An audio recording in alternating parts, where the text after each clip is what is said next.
जी अस्सलाम वालेकुम। आज हम स्टार्ट कर रहे हैं क्लास 10 की चैप्टर 2 की रिव्यू एक्सरसाइज, जिसमें क्वेश्चन नंबर 1 तो एमसीक्यूज़ का है। तो हम स्टार्ट कर रहे हैं क्वेश्चन नंबर 2 से।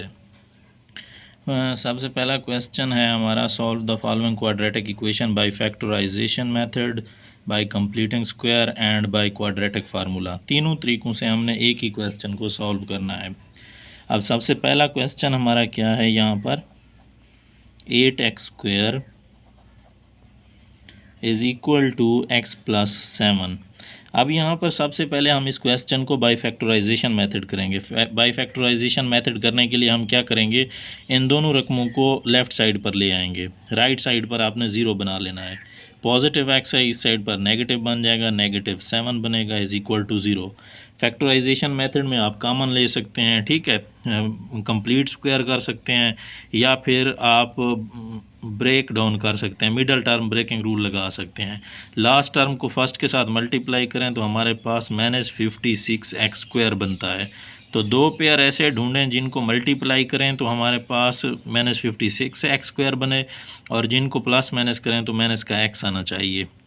अब वो दो कौन से पेयर हमारे पास बन रहे हैं, 8 और 7 का बन रहा है, ठीक है। 8 7 द 56 होता है। अब हमें चाहिए बीच में माइनस का x चाहिए। माइनस का x लाने के लिए हमें बड़ी रकम के साथ माइनस और छोटी रकम के साथ प्लस का साइन, और इधर भी x और इधर भी x। आप देखें इन दोनों को मल्टीप्लाई करें, plus minus minus, 8 7 the 56 x बन रहा है। अगर हम प्लस माइनस करें, -8x में से 7x कट करें तो माइनस का x भी आ रहा है। तो मतलब आपने क्या करना है, -x की जगह ये दोनों पेयर पुट कर देने हैं। 8x² -8x plus 7x -7 is equal to 0। अब आपने इन दोनों में से भी कॉमन लेना है, फिर इन दोनों में से भी कॉमन। इन दोनों में से कॉमन लेंगे तो हमारे पास क्या बचेगा, एक हम 8 ले सकते हैं, दूसरा हम x भी ले सकते हैं, ठीक है। 8x कॉमन लेंगे, बाकी x बचेगा। ये पूरी रकम बाहर चली गई तो बाकी क्या बचेगा, माइनस का 1 बच जाएगा। जब पूरी रकम बाहर चली जाती है तो 1 लिख देते हैं। इन दोनों में से हम जस्ट डिजिट निकाल सकते हैं, वेरिएबल कोई कॉमन नहीं है, तो बाकी x -7 को 7 के ऊपर तकसीम तो 1 आएगा। अब जो कॉमन लिया है उनको मिलाकर लिख दें। इन दोनों की जगह एक रकम आपने लिखनी है x - 1, और इन दोनों को मिलाकर लिख दें 8x plus 7 is equal to 0, ठीक है।